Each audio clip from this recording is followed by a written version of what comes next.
ਸਾਡਾ ਭਾਰਤੀ ਲੋਕਤੰਤਰ ਦੇ ਵਿੱਚ ਇੱਕ ਨਵੇਂ ਪੈਸੇ ਦਾ ਵੀ ਯਕੀਨ ਨਹੀਂ ਹੈ। ਸਾਨੂੰ ਪੂਰਾ ਭਰੋਸਾ ਹੈ ਕਿ ਭਾਰਤ ਦੇ ਵਿੱਚ ਚਾਹੇ ਅਸੀਂ ਪਾਰਲੀਮੈਂਟ ਦੇ ਵਿੱਚ ਵੀ ਬਹੁਤ ਸੰਮਤੀ, ਵੈਸੇ ਤਾਂ ਹੈ ਹੀ ਝੂਠ ਕਿ ਪੰਜਾਬ ਦੇ ਵਿੱਚ ਕੋਈ ਖਾਲਿਸਤਾਨੀ ਜਾਂ ਪੰਥਕ ਸੋਚ ਵਾਲੇ ਇੰਨੇ ਐਮਪੀ ਜਿੱਤ ਜਾਣਗੇ, ਸਰਕਾਰ ਬਣ ਜੇ ਖਾਲਿਸਤਾਨੀਆਂ ਦੀ, ਤਾਂ ਵੀ ਕੱਖ ਨਹੀਂ ਜੇ ਮਿਲਣਾ, ਕਿਉਂਕਿ ਸਿਸਟਮ ਜਿਹੜਾ ਹੈ ਉਹ ਉਹੀ ਚੱਲਣਾ ਜਿਹੜਾ ਇਸ ਮੁਲਕ ਨੇ ਅਡਾਪਟ ਕੀਤਾ ਹੋਇਆ। ਉਹਦੇ ਵਿੱਚ ਖਾਲਿਸਤਾਨ ਦਾ ਤਾਂ ਕੀ, ਸਿੱਖ ਕੌਮ ਦੇ ਭਲੇ ਦੀ ਵੀ ਕੋਈ ਗੱਲ ਸੋਚਣੀ ਆਪ ਦੇ ਆਪ ਨੂੰ ਧੋਖਾ ਦੇਣ ਵਾਲੀ ਗੱਲ ਹੈ। ਅਕਾਲੀ ਦਲ ਦੇ ਲੀਡਰਾਂ ਨੇ ਬੜੀ ਵਾਰ ਸੱਤਾ ਹੰਢਾਈ, ਨਜ਼ਾਰੇ ਲੁੱਟੇ, ਆਪਦੀਆਂ ਜੇਬਾਂ ਭਰੀਆਂ। ਉਹ ਫੈਸਲੇ ਜਿਹੜੇ ਪੰਥ ਅਤੇ ਪੰਜਾਬ ਦਾ ਬੇੜਾ ਗਰਕ ਕਰਨ ਵਾਲੇ ਸੀ, ਉਹ ਸਾਰੇ ਫੈਸਲੇ ਦਿੱਲੀ ਦੇ ਕਹਿਣ ਤੇ ਲਗਾਤਾਰ ਅਕਾਲੀ ਸਰਕਾਰਾਂ ਮੌਕੇ ਹੁੰਦੇ ਰਹੇ। ਕਿ ਉਹ ਹਲਕਾ ਜਿੱਥੇ ਪੰਜਾਬ ਦੇ ਮੌਜੂਦਾ ਮੁੱਖ ਮੰਤਰੀ ਭਗਵੰਤ ਸਿੰਘ ਮਾਨ ਨੇ ਇੱਕ ਬੰਦੇ ਨੂੰ, ਇੱਕ ਵੋਟਰ ਨੂੰ ਖੁਸ਼ ਕਰਨ ਤੇ ਪੂਰੇ 5 ਸਾਲ ਲਾਏ ਹੋਣ, ਉਥੋਂ ਭਾਈ ਅਮਰਤਪਾਲ ਸਿੰਘ ਨੂੰ ਹਮਦਰਦੀ ਜਾਂ ਹਮਾਇਤ ਮਿਲ ਸਕਦੀ ਹੈ? ਜਿੰਨੇ ਭੈੜੇ, ਗੰਦੇ, ਨੀਚ, ਮਾੜੇ ਇਲਜ਼ਾਮ ਜਿਹੜੇ ਆ ਉਹ ਮੌਜੂਦਾ ਸਰਕਾਰ ਤੇ ਲੱਗੇ ਆ, ਉਹਨੇ ਕਾਂਗਰਸ ਨੂੰ, ਬਾਦਲ ਦਲ ਨੂੰ, ਭਾਜਪਾ ਨੂੰ ਵੀ ਮਾਫ ਪਾਇਆ ਪਿਆ। ਪਰ ਗੱਲ ਜਿਹੜੀ ਕਰਨ ਵਾਲੀ ਇਹ ਹੈ ਕਿ ਜਿਹੜੇ ਕਦਮ ਚੱਕ ਕੇ, ਜਿਹੜੇ ਤਰੀਕੇ ਨਾਲ ਆਮ ਆਦਮੀ ਪਾਰਟੀ ਸੱਤਾ 'ਚ ਆਈ, ਉਸੇ ਰਾਹ ਉੱਤੇ ਹੁਣ ਵਾਰਸ ਪੰਜਾਬ ਦੇ ਅਕਾਲੀ ਦਲ ਚੱਲ ਰਹੇ ਆ। ਕਿ ਆਮ ਆਦਮੀ ਪਾਰਟੀ ਨੂੰ ਜਿਸ ਤਰੀਕੇ ਨਾਲ ਇਹਨਾਂ ਦਿਨਾਂ 'ਚ ਬੀਜੇਪੀ ਟਾਰਗੇਟ ਕਰ ਰਹੀ ਹੈ, ਹੋ ਸਕਦਾ ਬੀਜੇਪੀ ਵੀ ਕੋਈ ਵੱਡੀ ਤੋਪ ਆ ਜਿਹੜੀ ਆਪਦੀ, ਉਹ ਭਗਵੰਤ ਸਿੰਘ ਮਾਨ ਦੇ ਮੁਕਾਬਲੇ ਤੇ ਲਿਆਵੇ। ਇਸ ਬਦਲਦੀ ਦੁਨੀਆ ਵਿੱਚ ਤੁਸੀਂ ਪਿੱਛੇ ਨਾ ਰਹਿ ਜਾਓ। ਹਰ ਘਟਨਾ ਜੋ ਤੁਹਾਡੀ ਜ਼ਿੰਦਗੀ ਤੇ ਅਸਰ ਪਾ ਰਹੀ ਹੈ, ਅਸੀਂ ਉਸ ਬਾਰੇ ਦਵਾਂਗੇ ਤੁਹਾਨੂੰ ਸਟੀਕ ਤੇ ਸਹੀ ਜਾਣਕਾਰੀ। ਤੁਹਾਡਾ ਆਪਣਾ ਹੱਕ ਸੱਚ ਦੀ ਆਵਾਜ਼ ਟੀਵੀ 84। ਟੀਵੀ 84 ਦੇ ਨਾਲ ਜੁੜਨ ਲਈ ਆਪਣਾ ਫੋਨ ਚੁੱਕੋ ਤੇ ਐਪ ਸਟੋਰ ਵਿੱਚ ਜਾ ਕੇ ਡਾਊਨਲੋਡ ਕਰੋ ਟੀਵੀ 84 ਦੀ ਨਵੀਂ ਐਪ। ਇਸ ਐਪ ਤੇ ਤੁਸੀਂ ਦੇਖ ਸਕਦੇ ਹੋ 24 ਘੰਟੇ ਟੀਵੀ 84 ਦਾ ਲਾਈਵ ਚੈਨਲ ਅਤੇ ਨਾਲ ਹੀ ਪੰਜ ਪੰਜਾਬ ਅਤੇ ਦੁਨੀਆ ਭਰ ਦੀਆਂ ਅਹਿਮ ਖਬਰਾਂ। ਫਿਰ ਦੇਰ ਕਿਸ ਗੱਲ ਦੀ, ਹੁਣੇ ਡਾਊਨਲੋਡ ਕਰੋ ਟੀਵੀ 84 ਦੀ ਨਵੀਂ ਐਪ।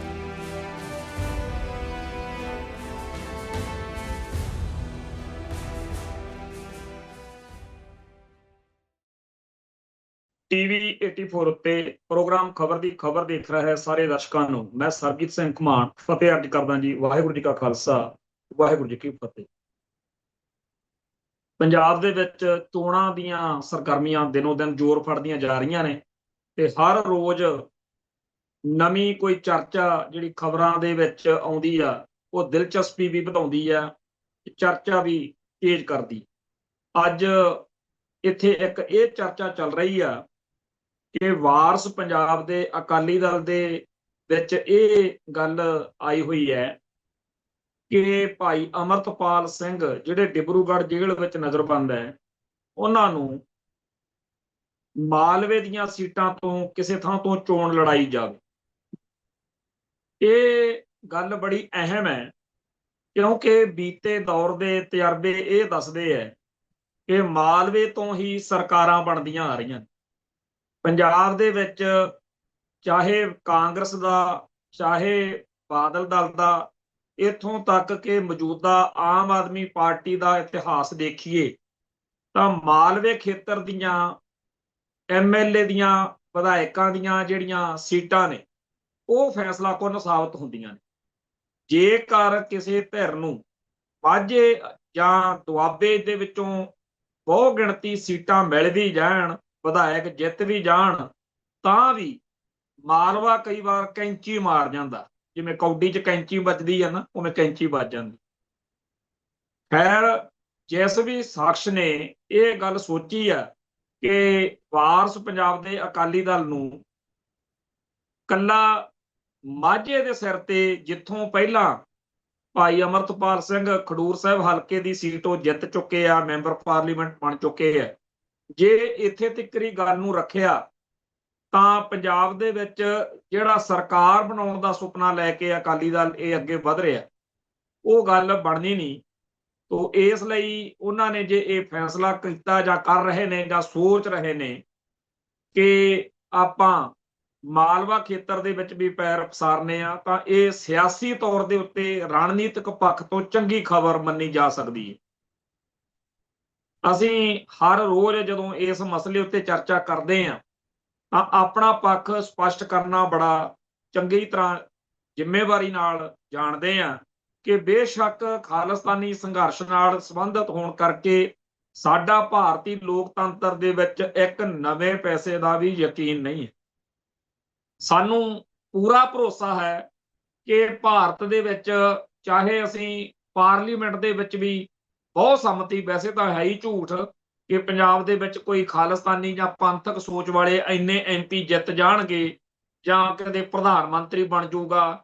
ਇੱਥੋਂ ਤੱਕ ਕਿ ਜੇ ਪੰਜਾਬ ਦੇ ਵਿੱਚ ਮੁੱਖ ਮੰਤਰੀ ਵੀ ਬਣ ਜੇ ਕੋਈ ਪੰਥਕ ਜਾਂ ਖਾਲਿਸਤਾਨੀ, ਸਰਕਾਰ ਬਣ ਜੇ ਖਾਲਿਸਤਾਨੀਆਂ ਦੀ, ਤਾਂ ਵੀ ਕੱਖ ਨਹੀਂ ਜੇ ਮਿਲਣਾ, ਕਿਉਂਕਿ ਸਿਸਟਮ ਜਿਹੜਾ ਹੈ ਉਹ ਉਹੀ ਚੱਲਣਾ ਜਿਹੜਾ ਇਸ ਮੁਲਕ ਨੇ ਅਡਾਪਟ ਕੀਤਾ ਹੋਇਆ। ਉਹਦੇ ਵਿੱਚ ਖਾਲਿਸਤਾਨ ਦਾ ਤਾਂ ਕੀ, ਸਿੱਖ ਕੌਮ ਦੇ ਭਲੇ ਦੀ ਵੀ ਕੋਈ ਗੱਲ ਸੋਚਣੀ ਆਪਦੇ ਆਪ ਨੂੰ ਧੋਖਾ ਦੇਣ ਵਾਲੀ ਗੱਲ ਹੈ। ਪਰ ਸਾਡੀ ਹੀ ਕੌਮ ਦੇ ਵਿੱਚੋਂ ਪਹਿਲਾਂ ਜਿਹੋ ਜਿਹੀਆਂ ਗੱਲਾਂ ਮਾਰ ਕੇ ਅਕਾਲੀ ਦਲ ਲੋਕਾਂ ਨੂੰ ਕਹਿੰਦਾ ਰਿਹਾ ਕਿ ਦੇਖੋ ਜੀ ਤੁਸੀਂ ਵੋਟਾਂ ਪਾਓ, ਬਸ ਜੇ ਚੰਡੀਗੜ੍ਹ ਦੇ ਵਿੱਚ ਅਕਾਲੀ ਦਲ ਦੀ ਸਰਕਾਰ ਬਣ ਗਈ ਤਾਂ ਸਮਝ ਲਓ ਵੀ ਆਪਣਾ ਖਾਲਸਾ ਰਾਜ ਹੀ ਆ ਗਿਆ, ਮਹਾਰਾਜਾ ਰਣਜੀਤ ਸਿੰਘ ਵਾਲਾ ਰਾਜ ਹੀ ਆ ਜਾਣਾ। ਇਹ ਗੱਲਾਂ ਵਾਰ-ਵਾਰ ਕਹਿ ਕੇ ਅਕਾਲੀ ਦਲ ਦੇ ਲੀਡਰਾਂ ਨੇ ਬੜੀ ਵਾਰ ਸੱਤਾ ਹੰਢਾਈ, ਨਜ਼ਾਰੇ ਲੁੱਟੇ, ਆਪਦੀਆਂ ਜੇਬਾਂ ਭਰੀਆਂ। ਉਹ ਫੈਸਲੇ ਜਿਹੜੇ ਪੰਥ ਅਤੇ ਪੰਜਾਬ ਦਾ ਬੇੜਾ ਗਰਕ ਕਰਨ ਵਾਲੇ ਸੀ, ਉਹ ਸਾਰੇ ਫੈਸਲੇ ਦਿੱਲੀ ਦੇ ਕਹਿਣ ਤੇ ਲਗਾਤਾਰ ਅਕਾਲੀ ਸਰਕਾਰਾਂ ਮੌਕੇ ਹੁੰਦੇ ਰਹੇ, ਲਾਗੂ ਵੀ ਹੁੰਦੇ ਰਹੇ, ਚਾਹੇ ਬਾਦਲ ਹੈ ਚਾਹੇ ਬਰਨਾਲਾ, ਲਗਾਤਾਰ ਇਹੋ ਜਿਹੇ ਫੈਸਲੇ ਪੰਜਾਬ ਨੂੰ ਭੋਗਣੇ ਪਏ ਜਿਹੜੇ ਅਕਾਲੀ ਦਲ ਦੇ ਰਾਜ ਵਿੱਚ ਹੋਏ। ਤੋ ਜਿਹੜਾ ਅਕਾਲੀ ਦਲ ਰਾਗ ਅਲਾਪਦਾ ਰਿਹਾ ਕਿ ਪੰਥ ਦਾ ਭਲਾ ਹੋ ਜਾਊਗਾ, ਪੰਥ ਖਤਰੇ ਤੋਂ ਬਾਹਰ ਆ ਜਾਊਗਾ, ਕਿਉਂਕਿ ਜਦੋਂ ਅਕਾਲੀ ਦਲ ਦੇ ਕੋਲੇ ਰਾਜ ਸੱਤਾ ਨਹੀਂ ਸੀ ਹੁੰਦੀ, ਉਹ ਕਹਿੰਦੇ ਸੀ ਕਿ ਪੰਥ ਖਤਰੇ ਵਿੱਚ, ਤੇ ਖਤਰੇ ਤੋਂ ਬਾਹਰ ਉਦੋਂ ਆਊਗਾ ਜਦੋਂ ਚੰਡੀਗੜ੍ਹ ਦੇ ਵਿੱਚ ਮੁੱਖ ਮੰਤਰੀ ਆਪਣਾ ਨੀਲੀ ਪੱਗ ਵਾਲਾ ਹੋਊ ਕੋਈ। ਸੋ ਜਿਹੋ ਜਿਹੀਆਂ ਗੱਲਾਂ ਕਰਕੇ ਪਹਿਲਾਂ ਅਕਾਲੀ ਧੜੇ ਰਾਜ ਕਰਦੇ ਰਹੇ ਆ, ਉਹੋ ਜਿਹਾ ਹੀ ਸਿਸਟਮ ਬਾਅਦ ਵਿੱਚ ਸਾਡੇ ਖਾਲਿਸਤਾਨੀਆਂ ਦੇ ਵਿੱਚੋਂ ਵੀ ਧਿਰਾਂ ਉੱਠ ਖੜੀਆਂ ਨੇ।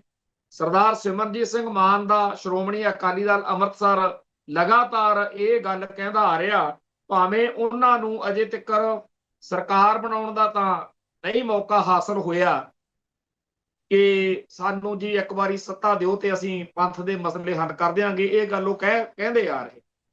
ਹੁਣ ਉਹਨਾਂ ਤੋਂ ਲੋਕ ਬੜੇ ਸਾਰੇ ਹੀ ਖਾਲਿਸਤਾਨੀਆਂ ਤੋਂ ਜਾਂ ਪੰਥਕ ਸੋਚ ਵਾਲਿਆਂ ਤੋਂ ਲੋਕਾਂ ਦੇ ਵਿੱਚ ਇੱਕ ਨਿਰਾਸ਼ਤਾ ਜੀ ਸੀ। ਉਸ ਮਾਹੌਲ ਦਾ ਫਾਇਦਾ ਇਹਨਾਂ ਨੂੰ ਮਿਲਿਆ ਜਿਹੜੇ ਸੋਸ਼ਲ ਮੀਡੀਆ ਦੇ ਦੌਰ ਵਿੱਚ ਨਵੇਂ ਨੌਜਵਾਨ ਆਏ, ਖਾਸ ਤੌਰ ਤੇ ਕਿਸਾਨ ਸੰਘਰਸ਼ ਤੋਂ ਬਾਅਦ ਭਾਈ ਦੀਪ ਸਿੱਧੂ ਦੀ ਜਿਹੜੀ ਸ਼ਖਸੀਅਤ ਆ ਉਹਦੇ ਕਰਕੇ ਜਾਂ ਕੁਝ ਹੋਰ ਕਾਰਨ ਇਹੋ ਜਿਹੇ ਬਣੇ ਕਿ ਇੱਕ ਨਵੀਂ ਜਿਹੜੀ ਧਿਰ ਵਾ ਜਾਂ ਨਵੀਂ ਇੱਕ ਲਹਿਰ ਆ ਉਹ ਪੈਦਾ ਹੋਈ ਆ, ਜਿਹਨੇ ਅੱਜ ਦੀ ਸਿੱਖ ਜਵਾਨੀ ਨੂੰ ਬਹੁਤ ਜ਼ਿਆਦਾ ਕਲਾ ਵਿੱਚ ਲਿਆ ਹੋਇਆ। ਇਹ ਤੱਥ ਜਿਹੜਾ ਹੈ ਮੰਨਣਾ ਪਊਗਾ, ਔਰ ਇਹ ਮੰਨ ਕੇ ਹੀ ਗੱਲ ਅੱਗੇ ਤੋਰੀ ਜਾ ਸਕਦੀ ਆ ਕਿ ਇਸ ਵੇਲੇ ਸਿੱਖ ਕੌਮ ਦਾ, ਜਿਹਨੂੰ ਨੌਜਵਾਨ ਵਰਗ, ਜਿਹਨੂੰ ਅੱਜ ਕੱਲ ਦੀ ਸ਼ਬਦਾਵਲੀ 'ਚ ਜੈਨ ਜੀ ਕਿਹਾ ਜਾਂਦਾ, ਅੱਜ ਦੀ ਨੌਜਵਾਨੀ ਜਿਹੜੀ ਆ ਉਹ ਭਾਈ ਅਮਰਤਪਾਲ ਸਿੰਘ ਵੱਲ ਜਾਂ ਵਾਰਸ ਪੰਜਾਬ ਦੇ ਅਕਾਲੀ ਦਲ ਵੱਲ ਬਹੁਤ ਆਸ ਭਰੀਆਂ ਨਜ਼ਰਾਂ ਨਾਲ ਦੇਖ ਰਹੀ ਆ, ਸਰਗਰਮੀ ਨਾਲ ਹਮਾਇਤ ਵੀ ਦਿੱਤੀ ਜਾ ਰਹੀ ਆ। ਪਰ ਜਿੱਥੇ ਹੋਰ ਬਹੁਤ ਸਾਰੇ ਤੱਥ ਨੇ, ਉੱਥੇ ਇਹ ਤੱਥ ਵੀ ਬੜਾ ਅਹਿਮ ਹੈ ਕਿ ਮਾਲਵਾ ਖੇਤਰ ਦੇ ਵਿੱਚ ਇਸ ਪਾਰਟੀ ਦਾ, ਇਸ ਧਿਰ ਦਾ ਜਿਹੋ ਜਿਹਾ ਰਸੂਖ ਮਾਝੇ 'ਚ ਹੈ ਉਹੋ ਜਿਹਾ ਹੈ ਨਹੀਂ ਹੈ। ਸੋ ਚੰਗੀ ਗੱਲ ਆ ਜੇ ਸਿਆਸੀ ਤੌਰ ਦੇ ਉੱਤੇ ਇਹ ਸੋਚਿਆ ਜਾ ਰਿਹਾ ਕਿ ਹੋਰ ਕਿਸੇ ਦਾ ਨਾਂ ਜਿਹੜਾ ਉੱਥੇ ਕੰਮ ਨਹੀਂ ਆਉਣਾ, ਭਾਈ ਅਮਰਤਪਾਲ ਸਿੰਘ ਦਾ ਨਾਂ ਜਿਹੜਾ ਉਸ ਇਲਾਕੇ ਦੇ ਵਿੱਚ ਲੋਕਾਂ ਨੂੰ ਲਾਮਬੰਦ ਕਰਨ ਵਿੱਚ, ਵਾਰਸ ਪੰਜਾਬ ਦੇ ਅਕਾਲੀ ਦਲ ਦੀ ਹਮਾਇਤ ਵਿੱਚ ਲੋਕਾਂ ਨੂੰ ਭੁਗਤਾਉਣ ਵਿੱਚ ਕਾਮਯਾਬ ਹੋ ਸਕਦਾ। ਜੇ ਇਹ ਪਾਰਟੀ ਸੋਚ ਰਹੀ ਹੈ ਤਾਂ ਠੀਕ ਹੀ ਸੋਚ ਰਹੀ ਹੈ। ਇੱਕ ਗੱਲ ਇੱਥੇ ਬੜੀ ਅਹਿਮ ਹੈ ਕਿ ਜਿੱਥੇ ਇਹ ਚਰਚਾ ਛਿੜੀ ਹੋਈ ਹੈ ਕਿ ਭਾਈ ਅਮਰਤਪਾਲ ਸਿੰਘ ਨੂੰ ਮਾਲਵੇ ਦੇ ਕਿਸੇ ਇਲਾਕੇ ਚੋਂ ਕਿਸੇ ਸੀਟ ਤੋਂ ਚੋਣ ਲੜਾਉਣੀ ਆ, ਜਿਹੜੀ ਇੱਕ ਖਾਸ ਗੱਲ ਨਾਲ ਦੀ ਨਾਲ ਚੱਲ ਰਹੀ ਆ ਉਹ ਜ਼ਿਆਦਾ ਦਿਲਚਸਪ ਇਹ ਹੈ ਕਿ ਕਿਹਾ ਜਾ ਰਿਹਾ ਕਿ ਧੂਰੀ ਹਲਕੇ ਤੋਂ, ਜਿੱਥੇ ਪੰਜਾਬ ਦੇ ਮੌਜੂਦਾ ਮੁੱਖ ਮੰਤਰੀ ਭਗਵੰਤ ਸਿੰਘ ਮਾਨ ਜਿੱਤੇ ਹੋਏ ਨੇ, ਜਿੱਥੋਂ ਉਥੋਂ ਭਾਈ ਅਮਰਤਪਾਲ ਸਿੰਘ ਨੂੰ ਚੋਣ ਲੜਾਉਣ ਦੇ ਵੀ ਜਿਹੜੇ ਚਰਚੇ ਆ ਉਹ ਛਿੜੇ ਹੋਏ ਨੇ। ਇਹ ਗੱਲ ਬੜੀ ਅਹਿਮ ਹੈ ਕਿ ਭਾਈ ਅਮਰਤਪਾਲ ਸਿੰਘ ਜਿਹੜਾ ਇਸ ਮੌਕੇ ਡਿਬਰੂਗੜ੍ਹ ਦੀ ਜੇਲ੍ਹ ਵਿੱਚ ਭਾਈ ਅਮਰਤਪਾਲ ਸਿੰਘ ਦੀ ਨਜ਼ਰਬੰਦੀ ਆ ਨਾ, ਜਾਂ ਉਹਦੇ ਹੋਰ ਸਾਥੀਆਂ ਦੀ ਨਜ਼ਰਬੰਦੀ ਆ, ਜਿਹੜਾ ਮੁਕੱਦਮਾ ਦਰਜ ਹੈ, ਜਾਂ ਜਿਹੜੀ ਹਕੂਮਤ ਨੇ, ਪੰਜਾਬ ਪੁਲਿਸ ਨੇ ਉਸ ਗ੍ਰਿਫਤਾਰੀ ਮੌਕੇ ਹੱਲਾ ਗੁੱਲਾ ਕੀਤਾ, ਉਹ ਸਾਰੇ ਕਾਸੇ ਦਾ ਗੁੱਸਾ ਜਿਹੜਾ ਹੈ ਉਹ ਭਗਵੰਤ ਸਿੰਘ ਮਾਨ ਤੇ ਆ, ਪੰਜਾਬ ਦੇ ਮੁੱਖ ਮੰਤਰੀ ਤੇ। ਉਸ ਸਾਰੇ ਮਾਹੌਲ ਨੂੰ ਜੇ ਖਿਆਲ 'ਚ ਰੱਖ ਕੇ ਇਹ ਕਦਮ ਚੱਕਿਆ ਜਾ ਰਿਹਾ ਤਾਂ ਇਹਨੂੰ ਵੀ ਇੱਕ ਤਰੀਕੇ ਨਾਲ ਸਹੀ ਮੰਨਿਆ ਜਾ ਸਕਦਾ। ਪਰ ਕੀ ਉਹ ਹਲਕਾ ਜਿੱਥੇ ਪੰਜਾਬ ਦੇ ਮੌਜੂਦਾ ਮੁੱਖ ਮੰਤਰੀ ਭਗਵੰਤ ਸਿੰਘ ਮਾਨ ਨੇ ਇੱਕ ਬੰਦੇ ਨੂੰ, ਇੱਕ ਵੋਟਰ ਨੂੰ ਖੁਸ਼ ਕਰਨ ਤੇ ਪੂਰੇ 5 ਸਾਲ ਲਾਏ ਹੋਣ, ਉਥੋਂ ਭਾਈ ਅਮਰਤਪਾਲ ਸਿੰਘ ਨੂੰ ਹਮਦਰਦੀ ਜਾਂ ਹਮਾਇਤ ਮਿਲ ਸਕਦੀ ਹੈ? ਇਹ ਇੱਕ ਵੱਖਰੀ ਗੱਲ। ਰਣਨੀਤਿਕ ਤੌਰ ਤੋਂ ਇਹ ਫੈਸਲਾ ਜਾਇਜ਼ ਮੰਨਿਆ ਜਾ ਸਕਦਾ, ਪਰ ਪ੍ਰੈਕਟੀਕਲੀ ਇਹ ਫੈਸਲਾ ਬੜਾ ਦੋ ਚਿੱਤੀ ਜੀ ਵਾਲਾ ਵਾ। ਆਪਾਂ ਇਹ ਤੇ ਜੇ ਧਿਆਨ ਮਾਰੀਏ, ਆਮ ਆਦਮੀ ਪਾਰਟੀ ਵੀ ਇਹੋ ਜਿਹੇ ਹੀ ਕਦਮ ਚੱਕਦੀ ਰਹੀ ਹੈ। ਚੇਤੇ ਕਰੋ, ਜਦੋਂ ਆਮ ਆਦਮੀ ਪਾਰਟੀ ਪਹਿਲ ਅਜੇ ਜਥੇਬੰਦ ਹੋ ਰਹੀ ਸੀ, ਉਸ ਮੌਕੇ ਕੇਜਰੀਵਾਲ ਨੇ 2013 ਦੇ ਵਿੱਚ ਦਿੱਲੀ ਦੀ ਜਿਹੜੀ ਉਸ ਮੌਕੇ ਮੁੱਖ ਮੰਤਰੀ ਸੀ ਕਾਂਗਰਸ ਦੀ, ਸ਼ੀਲਾ ਦੀਕਸ਼ਤ, ਉਹਦੇ ਖਿਲਾਫ ਚੋਣ ਲੜੀ ਸੀ ਤੇ ਉਹਨੂੰ ਹਰਾਇਆ ਸੀ। ਇਹ ਗੱਲ ਬੜੀ ਉਦੋਂ ਵੱਡੀ ਮੰਨੀ ਗਈ ਸੀ ਕਿ ਦੇਖੋ ਜੀ, ਇੱਕ ਨਵੀਂ ਪਾਰਟੀ ਲਾਮਬੰਦ ਹੋਈ ਆ ਤੇ ਸਿੱਧਾ ਉੱਥੋਂ ਦੇ ਦਿੱਲੀ ਦੇ ਮੁੱਖ ਮੰਤਰੀ ਨਾਲ ਟੱਕਰ ਲੈਣ ਲੱਗੀ ਹੈ। ਉਸ ਮੌਕੇ ਭ੍ਰਿਸ਼ਟਾਚਾਰ ਦਾ ਮਾਮਲਾ ਕਾਂਗਰਸ ਨੂੰ ਬਹੁਤ ਘੇਰੀ ਬੈਠਾ ਸੀ ਤੇ ਕੇਜਰੀਵਾਲ ਤੇ ਉਹਦੀ ਪਾਰਟੀ ਦੇ ਲੋਕਾਂ ਨੇ ਆਮ ਬੰਦੇ ਨੂੰ ਯਕੀਨ ਕਰਾਇਆ ਪਿਆ ਸੀ ਕਿ ਜਦੋਂ ਅਸੀਂ ਸੱਤਾ 'ਚ ਆ ਗਏ, ਅਸੀਂ ਤਾਂ ਫਿਰ ਵਾਸ਼ਿੰਗ ਪਾਊਡਰ ਨਿਰਮਾ ਲੈ ਕੇ ਆਉਣਾ, ਅਸੀਂ ਤਾਂ ਸਾਰੀ ਸਿਆਸਤ ਆ ਜਿਹੜੀ ਭਾਰਤ ਦੀ ਐਨ ਸਪਸ਼ਟ ਕਰ ਦੇਣੀ ਆ, ਸਾਫ਼ ਕਰ ਦੇਣੀ। ਸੋ ਲੋਕਾਂ ਨੇ ਉਸ ਮੌਕੇ ਜਿਸ ਤਰੀਕੇ ਨਾਲ ਕੇਜਰੀਵਾਲ ਵਿੱਚ ਭਰੋਸਾ ਦਿਖਾਇਆ, ਉਹਨੇ ਇਸ ਪਾਰਟੀ ਨੂੰ, ਕੇਜਰੀਵਾਲ ਅਤੇ ਇਸ ਪਾਰਟੀ ਦੇ ਹੋਰ ਆਗੂਆਂ ਨੂੰ ਬੜਾ ਹੁਲਾਰਾ ਦਿੱਤਾ ਸੀ। ਸ਼ੀਲਾ ਦੀਕਸ਼ਤ ਦੀ ਹਾਰ ਤੋਂ ਬਾਅਦ ਬੜੀ ਜਲਦੀ 2014 ਦੇ ਵਿੱਚ ਨਰਿੰਦਰ ਮੋਦੀ ਵਾਰਾਣਸੀ ਤੋਂ ਚੋਣ ਲੜ ਰਿਹਾ ਸੀ ਤੇ ਉਸ ਮੌਕੇ ਕੇਜਰੀਵਾਲ ਨੇ ਉਹਦੇ ਮੁਕਾਬਲੇ ਤੇ ਕਾਗਜ਼ ਭਰੇ। ਭਾਵੇਂ ਨਰਿੰਦਰ ਮੋਦੀ ਨੂੰ, ਭਾਰਤ ਦੇ ਮੌਜੂਦਾ ਪ੍ਰਧਾਨ ਮੰਤਰੀ ਨੂੰ, ਜਿਹੜੇ ਉਸ ਟਾਈਮ ਤੋਂ 2014 ਤੋਂ ਹੀ ਪ੍ਰਧਾਨ ਮੰਤਰੀ ਬਣੇ ਆ ਰਹੇ ਨੇ, ਉਹਨੂੰ ਵਾਰਾਣਸੀ ਤੋਂ ਕੇਜਰੀਵਾਲ ਹਰਾ ਨਹੀਂ ਸਕਿਆ। ਇਹ ਗੱਲ ਤਾਂ ਸਭ ਦੇ ਸਾਹਮਣੇ ਆ ਕਿ ਕੇਜਰੀਵਾਲ ਉੱਥੋਂ ਹਾਰ ਗਿਆ ਸੀ। ਪਰ ਕੇਜਰੀਵਾਲ ਦਾ ਨਰਿੰਦਰ ਮੋਦੀ ਨੂੰ ਚੈਲੰਜ ਕਰਨਾ ਉਹਨੂੰ ਇੰਟਰਨੈਸ਼ਨਲ ਲੈਵਲ ਦੀ ਪਬਲਿਸਿਟੀ ਦੇ ਗਿਆ। ਸੋ ਜਿਹੜੇ ਰਾਹ ਉੱਤੇ ਆਮ ਆਦਮੀ ਪਾਰਟੀ ਦਾ ਸੁਪਰੀਮੋ ਕੇਜਰੀਵਾਲ ਤੁਰ ਕੇ ਲੋਕਾਂ ਦੇ ਵਿੱਚ ਕੇਂਦਰ ਚਰਚਾ 'ਚ ਆਇਆ, ਉਵੇਂ ਹੀ ਭਗਵੰਤ ਸਿੰਘ ਮਾਨ ਨੇ ਕੀਤਾ। ਉਹਨੇ ਵੀ ਇੱਥੇ ਵੱਡੀਆਂ ਤੋਪਾਂ ਜਿਹੜੀਆਂ ਅਕਾਲੀ ਦਲ ਦੇ ਲੀਡਰ ਸੀ, ਬਾਦਲ ਪਰਿਵਾਰ, ਉਹਨਾਂ ਨੂੰ ਵਾਰ-ਵਾਰ ਲਲਕਾਰਿਆ, ਵੰਗਾਰਿਆ ਤੇ ਆਪਣੇ ਆਪ ਨੂੰ ਹੌਲੀ-ਹੌਲੀ ਕੇਂਦਰ ਵਿੱਚ ਲਿਆ ਕੇ ਇੱਥੇ ਆਖਰ ਕੁਰਸੀ ਨੂੰ ਹੱਥ ਪਾ ਲਿਆ। ਤੇ ਭਾਵੇਂ ਅੱਜ ਦੀ ਤਰੀਕ ਵਿੱਚ ਸਾਰੀ ਦੁਨੀਆ ਤੋਏ ਕਰਦੀ ਹੈ, ਜਿੰਨੇ ਭੈੜੇ, ਗੰਦੇ, ਨੀਚ, ਮਾੜੇ ਇਲਜ਼ਾਮ ਜਿਹੜੇ ਆ ਉਹ ਮੌਜੂਦਾ ਸਰਕਾਰ ਤੇ ਲੱਗੇ ਆ, ਉਹਨੇ ਕਾਂਗਰਸ ਨੂੰ, ਬਾਦਲ ਦਲ ਨੂੰ, ਭਾਜਪਾ ਨੂੰ ਵੀ ਮਾਤ ਪਾਇਆ ਪਿਆ। ਪਿਛਲੇ 2-3 ਦਿਨ ਤੋਂ ਚਰਚਾ ਜਿਹੜੀ ਚੱਲ ਰਹੀ ਆ, ਕਿਵੇਂ ਕਰੋੜਾਂ ਰੁਪਏ ਲੈ ਕੇ ਬਲਾਤਕਾਰ ਤੱਕ ਦੇ ਪਰਚਿਆਂ ਦੇ ਵਿੱਚੋਂ ਇਸ ਪਾਰਟੀ ਦੇ ਜਿਹੜੇ ਆਗੂ ਨੇ ਉਹ ਕਿਵੇਂ ਲੋਕਾਂ ਨੂੰ ਬਚਾ ਰਹੇ ਨੇ, ਕਿਵੇਂ ਅਹੁਦੇ ਵੇਚੇ ਜਾ ਰਹੇ ਨੇ, ਕਿਵੇਂ ਬਦਲੀਆਂ ਤੱਕ ਦੇ ਪੈਸੇ ਲਏ ਜਾ ਰਹੇ ਨੇ, ਉਹ ਸਾਰਾ ਕੁਝ ਸਾਹਮਣੇ ਹੈ। ਪਰ ਗੱਲ ਜਿਹੜੀ ਕਰਨ ਵਾਲੀ ਇਹ ਹੈ ਕਿ ਜਿਹੜੇ ਕਦਮ ਚੱਕ ਕੇ, ਜਿਹੜੇ ਤਰੀਕੇ ਨਾਲ ਆਮ ਆਦਮੀ ਪਾਰਟੀ ਸੱਤਾ 'ਚ ਆਈ, ਉਸੇ ਰਾਹ ਉੱਤੇ ਹੁਣ ਵਾਰਸ ਪੰਜਾਬ ਦੇ ਅਕਾਲੀ ਦਲ ਚੱਲ ਰਿਹਾ। ਵਾਰਸ ਪੰਜਾਬ ਦੇ ਅਕਾਲੀ ਦਲ ਵਾਲਿਆਂ ਨੇ ਵੀ ਸੋਸ਼ਲ ਮੀਡੀਆ ਉੱਤੇ ਇਹ ਨੈਰੇਟਿਵ ਸਿਰਜ ਕੇ ਮਾਹੌਲ ਆਪਦੇ ਹੱਕ 'ਚ ਭੁਗਤਾਉਣਾ ਸ਼ੁਰੂ ਕੀਤਾ ਹੋਇਆ। ਔਰ ਇਹੀ ਕੁਛ ਆਮ ਆਦਮੀ ਪਾਰਟੀ ਨੇ ਕੀਤਾ। ਆਮ ਆਦਮੀ ਪਾਰਟੀ ਨੇ ਪੂਰਾ ਵਰਤਿਆ ਇੰਟਰਨੈਟ ਨੂੰ, ਸੋਸ਼ਲ ਮੀਡੀਆ ਨੂੰ।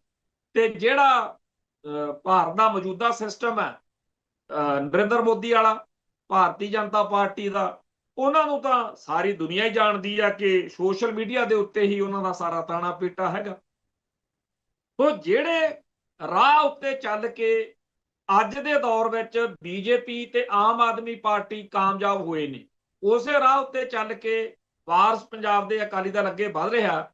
ਇਹ ਹੁਣ ਭਵਿੱਖ ਦੀ ਗੱਲ ਆ ਕਿ ਕਾਮਯਾਬੀ ਮਿਲਦੀ ਆ ਜਾਂ ਕਿੰਨੀ ਮਿਲਦੀ ਹੈ।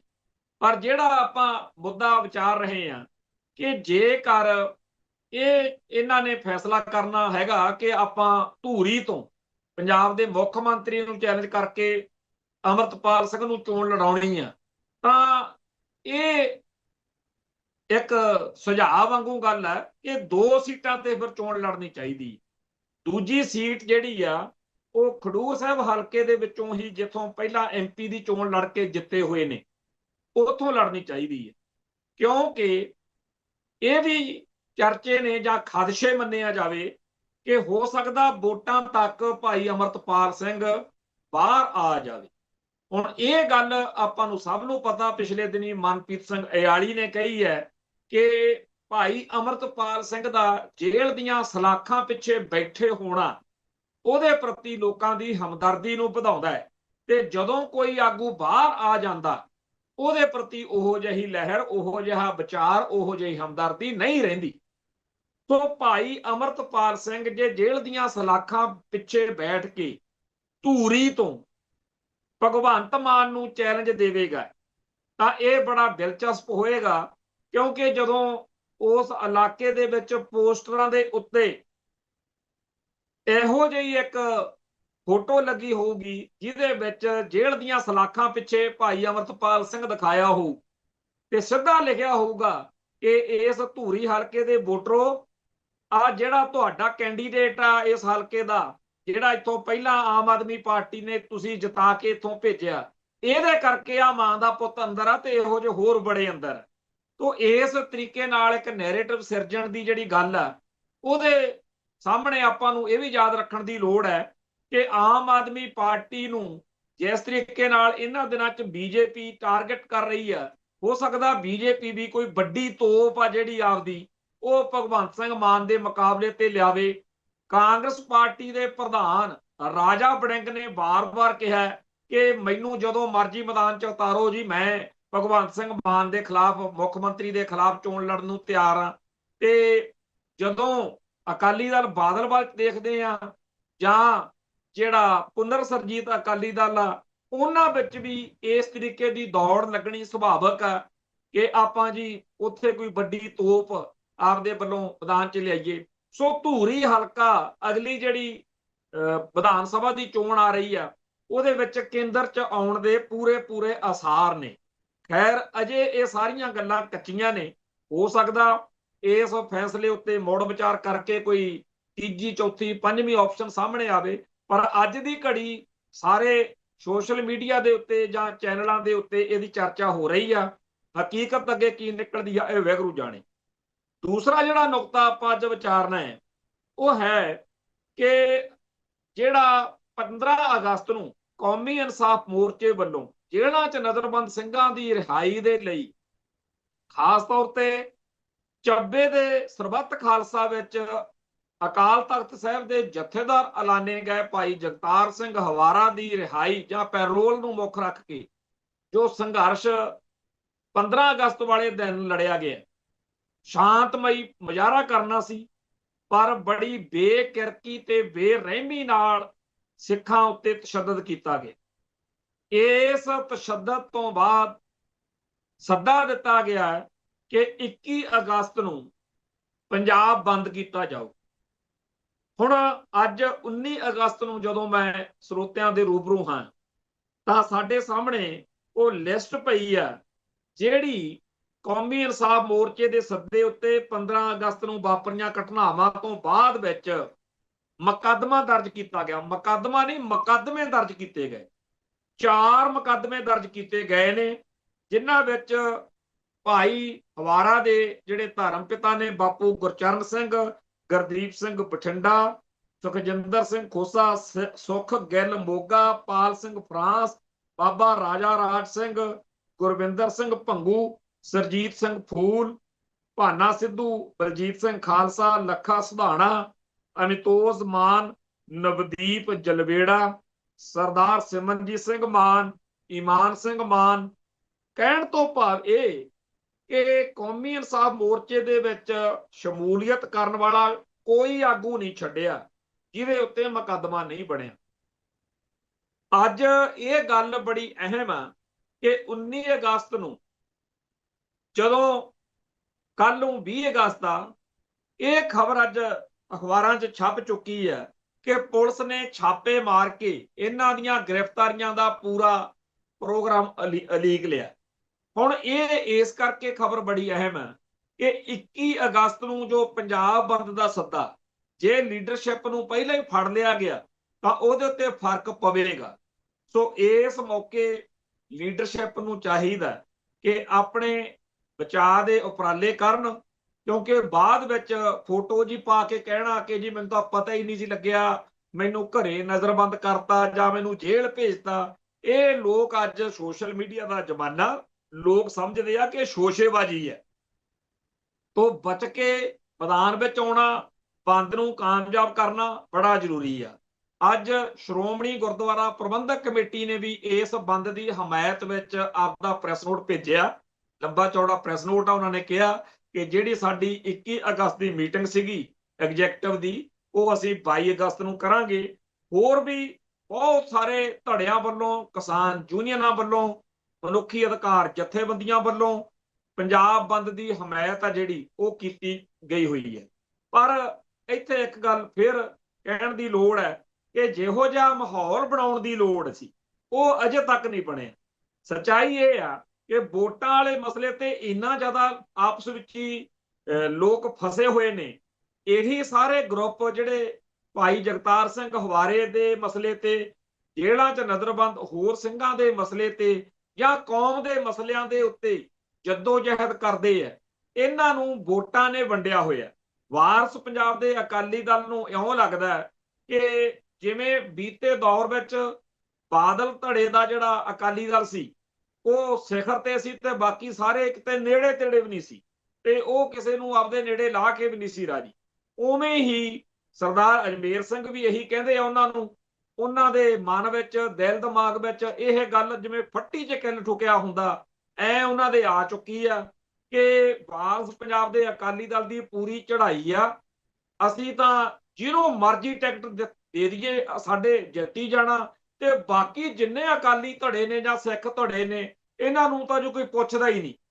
ਭਾਈ ਅਜਮੇਰ ਸਿੰਘ ਦੀਆਂ ਪਿਛਲੇ ਦਿਨਾਂ ਦੇ ਵਿੱਚ 2-3 ਵੀਡੀਓਜ਼ ਆ ਚੁੱਕੀਆਂ ਨੇ, ਜਿਹਦੇ ਵਿੱਚ ਉਹਨਾਂ ਨੇ ਇਹੀ ਵਿਚਾਰ ਦਿੱਤਾ ਹੈ ਕਿ ਜਿੰਨੇ ਆ ਕਹਿੰਦੇ ਆ ਨਾ ਜੀ ਕਿ ਏਕਤਾ ਕਰਨੀ ਚਾਹੀਦੀ ਆ ਜਾਂ ਸੀਟ ਐਡਜਸਟਮੈਂਟ ਕਰਨੀ ਚਾਹੀਦੀ ਆ, ਇਹ ਸਾਰੇ ਤਾਂ ਕਹਿੰਦੇ ਐਵੇਂ ਵਾਧੂ ਤੁਰੇ ਫਿਰਦੇ ਨੇ, ਇਹਨਾਂ ਦੇ ਪੱਲੇ ਕੁਝ ਹੈ ਨਹੀਂ, ਤੇ ਐਵੇਂ ਹੀ ਇਹ 5-10-50 ਸੀਟਾਂ ਹਰਾਉਣਗੇ। ਇਹਨਾਂ ਦੀ ਬਜਾਏ ਵਾਰਸ ਪੰਜਾਬ ਦੇ ਅਕਾਲੀ ਦਲ ਨੂੰ ਆਪਣੇ ਝੰਡੇ ਹੇਠ ਸਾਰੀਆਂ ਸੀਟਾਂ ਤੇ ਲੜਨਾ ਚਾਹੀਦਾ। ਇਸ ਗੱਲ ਦਾ ਅਸਰ ਕੀ ਪੈ ਰਿਹਾ ਕਿ ਪੰਜਾਬ ਬੰਦ ਵਰਗੇ ਅਹਿਮ ਨੁਕਤੇ ਉੱਤੇ ਵੀ ਏਕਤਾ ਦਾ, ਸਾਂਝੀਵਾਲਤਾ ਦਾ ਜਿਹੜਾ ਮਾਹੌਲ ਆ ਉਹ ਨਹੀਂ ਬਣ ਰਿਹਾ। ਆਪਾਂ ਸਭ ਨੇ ਦੇਖਿਆ ਕਿ ਪਹਿਲਾਂ ਵਾਰਸ ਪੰਜਾਬ ਦੇ ਅਕਾਲੀ ਦਲ ਨੇ ਆਪਣਾ ਸ਼ਕਤੀ ਪ੍ਰਦਰਸ਼ਨ ਕੀਤਾ, ਚੰਡੀਗੜ੍ਹ ਦੇ ਵਿੱਚ ਉਹਨਾਂ ਨੇ ਆਪਦਾ ਪੂਰਾ ਜਲਵਾ ਦਿਖਾਇਆ, ਤੇ ਉਹ ਜਦੋਂ 15 ਅਗਸਤ ਵਾਲਾ ਪ੍ਰੋਗਰਾਮ ਸੀ ਉੱਥੇ ਉਹੋ ਜਿਹਾ ਜਲਵੇ ਜਲਾਉ ਦੀ ਘਾਟ ਵਾਰਸ ਪੰਜਾਬ ਦੇ ਅਕਾਲੀ ਦਲ ਵੱਲੋਂ ਰਹੀ। ਜਿਹੜੇ ਕੌਮੀ ਇਨਸਾਫ ਮੋਰਚੇ ਦੇ ਝੰਡੇ ਹੇਠ ਗਏ 15 ਅਗਸਤ ਨੂੰ, ਉਹਨਾਂ ਨੂੰ ਵਾਰਸ ਪੰਜਾਬ ਦੇ ਅਕਾਲੀ ਦਲ ਦੇ ਨਾਲ ਕੋਈ ਮਤਲਬ ਨਹੀਂ ਸੀ ਉਸੇ ਪ੍ਰੋਗਰਾਮ ਨਾਲ। ਤੋਂ ਜਿਹੜਾ ਇਹ ਆਪਸ ਵਿੱਚ ਹੀ ਕਾਟੋ ਕਲੇਸ਼ ਚੱਲ ਰਿਹਾ, ਇਹ ਕੱਲਾ ਪੰਜਾਬ ਬੰਦ ਨੂੰ ਪ੍ਰਭਾਵਿਤ ਨਹੀਂ ਕਰ ਰਿਹਾ, ਇਹ ਪੰਜਾਬ ਦੀ ਪੂਰੀ ਜਿਹੜੀ ਵੋਟ ਤੰਤਰ ਦੀ ਸਿਆਸਤ ਵਾ ਉਹਨੂੰ ਵੀ ਕਰ ਰਿਹਾ। ਆਪਾਂ ਰੋਜ਼ ਗੱਲ ਕਰਦੇ ਹਾਂ ਕਿ ਕਿਵੇਂ ਇੱਕ ਸੀਟ ਉੱਤੇ ਸ਼ਹੀਦਾਂ ਦੇ ਪਰਿਵਾਰ ਆਪਸ ਵਿੱਚ ਹੀ ਆਮੋ ਸਾਹਮਣੇ ਖੜੇ ਕੀਤੇ ਜਾ ਰਹੇ ਨੇ। ਜਦੋਂ ਇਹਨਾਂ ਸੀਟਾਂ ਤੇ ਕੋਈ ਤੀਜੀ ਚੌਥੀ ਧਿਰ ਜਿੱਤ ਗਈ, ਸ਼ਹੀਦਾਂ ਦੇ ਪਰਿਵਾਰ ਕਾਮਯਾਬ ਨਾ ਹੋਏ, ਉਦੋਂ ਫਿਰ ਪੰਥ ਨੂੰ ਗਾਲਾਂ ਕੱਢੀ ਜਾਣਗੇ। ਆਪਣੇ ਸਾਹਮਣੇ ਹੈ ਕਿ ਵਾਰਸ ਪੰਜਾਬ ਦੇ ਅਕਾਲੀ ਦਲ ਦੇ ਜਿਹੜੇ ਆਲੋਚਕ ਨੇ, ਵਿਰੋਧੀ ਨੇ, ਉਹ ਲਗਾਤਾਰ ਕਹਿੰਦੇ ਆ ਰਹੇ ਨੇ ਕਿ ਤੁਸੀਂ ਬੀਬੀ ਖਾਲੜਾ ਨੂੰ ਹਰਾਇਆ ਸੀ। ਭਾਈ ਅਮਰਤਪਾਲ ਸਿੰਘ ਦੇ ਪਰਿਵਾਰ ਨੇ ਖੁਦ ਉਹਨਾਂ ਦਿਨਾਂ ਦੇ ਵਿੱਚ ਕਾਂਗਰਸ ਦੇ ਉਮੀਦਵਾਰ ਜਸਵੀਰ ਸਿੰਘ ਡਿੰਪੇ ਨੂੰ ਹਮਾਇਤ ਦਿੱਤੀ ਹੋਈ ਸੀ, ਤੁਸੀਂ ਉਦੋਂ ਬੀਬੀ ਖਾਲੜਾ ਦੀ ਹਮਾਇਤ ਨਹੀਂ ਸੀ ਕੀਤੀ।